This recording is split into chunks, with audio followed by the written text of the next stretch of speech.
โอดโดนใจพี่น้องค่ะคิดก่อนเด้อลูกก่อนสิเว้าอันหยังแหงๆกับพ่อกับแม่นะเนาะให้คิดจักนิดยามเจ้าหิวข้าวยามเจ้าเจ็บป่วยผู้ใดเบิ่งแยงเจ้ายามเจ้าน้อยเนาะปฏิบัติพัดวีจนชีวิตเจ้าพ้นมาจนถึงณวันนี้ใครอดตาหลับขับตานอนนะคะกลัวสิเลี้ยงเจ้ามาจนโตพอโตขึ้นมาแล้วเนาะการเรียนการศึกษาผู้ใดเป็นคนหาให้เจ้าเนาะใจให้เจ้าดูแลเจ้าจนมีชีวิตที่ดี มาวันนี้เธอมีงานทำมีครูมีชีวิตที่ดี หาเงินได้ด้วยตัวเอง ลืมคุ้นพ่อแม่ตอนยามน้อย ตอนที่ตัวเองบ่มีแหงหาไหวลูกเอ้ยณวันนี้พ่อแม่แก่เฒ่าหลง ลูกปีกขาแข็งเนาะปากดีว่าแม่เงินทองเลี้ยงเพื่อนเลี้ยงหมูหน้าใหญ่ใจโตแม่โทรมาขอเจ็บป่วยนะบอกว่าป่วยอะไรนักหนาเนาะกินอย่างบ่ระมัดระวังคือบ่ดูแลเจ้าของดีๆเงินทองบ่ได้หาง่ายหาใด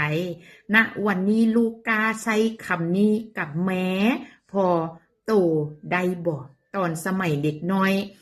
จนดูเรียนมาจนจบแม่พอปฏิเสธบ่เงินทองที่ลูกอยากได้เนาะดิ้นรนเพื่ออนาคตให้ย้อนพินิจพิจารณาดีๆเด้อลูกเอ้ยนะคิดได้หวนเห็นให้พินิจพิจารณาพ่อแม่หวังพึ่งลูกยามแก่เฒ่าบ่ได้มีงานราชการเนาะบ่ได้มีเงินที่หลายเนาะไม่บ่มีสมบัติที่พยุงเจ้าของแต่ชีวิตมี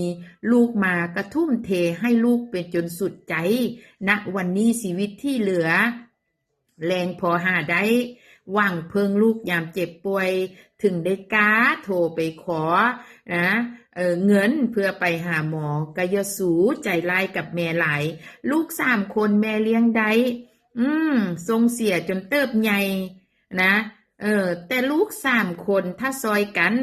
ส่งกลับมาให้แม่คงภาคภูมิใจแต่ณวันนี้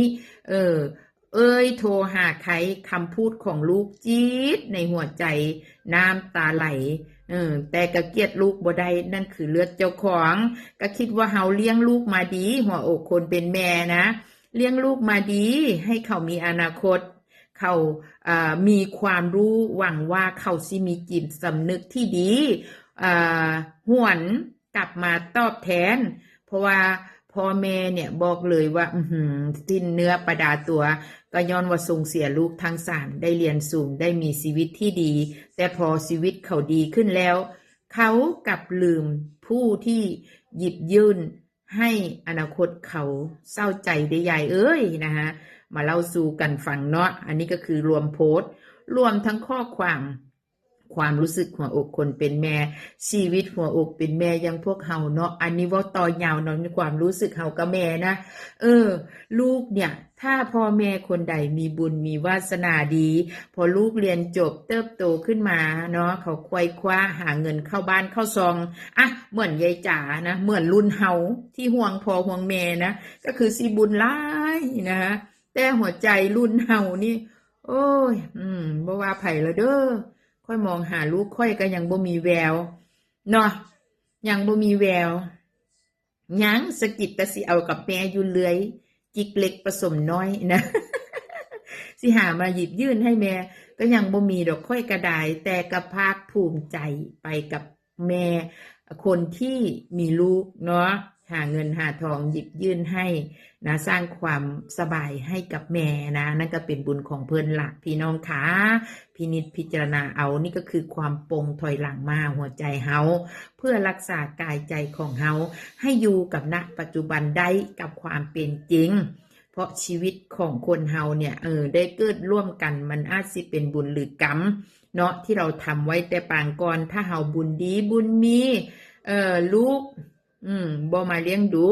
แต่เขาบ่มาเป็นภาระหรือพูดให้เราซ้ำใจก็ถือว่าบุญนะคะลูกที่เขา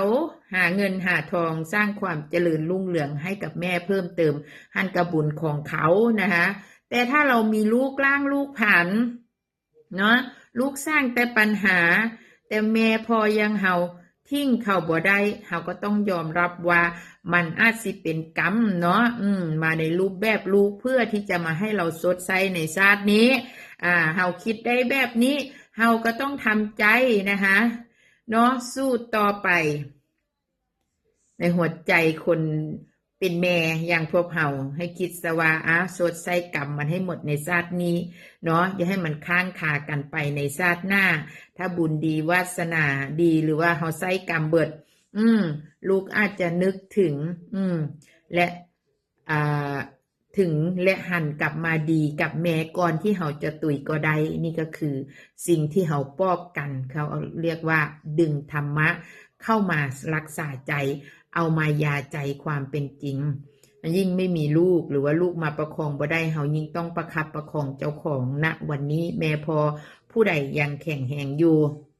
ก็พยายาม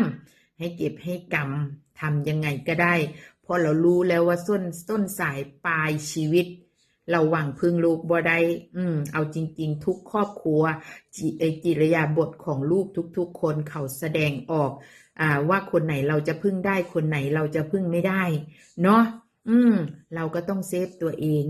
จริงๆเห็นแม่หลายๆคนเจ็บปวดจังใหญ่ตอนเนี้ยกำลังหนักเลยไล่กระบหนีตีกระบไป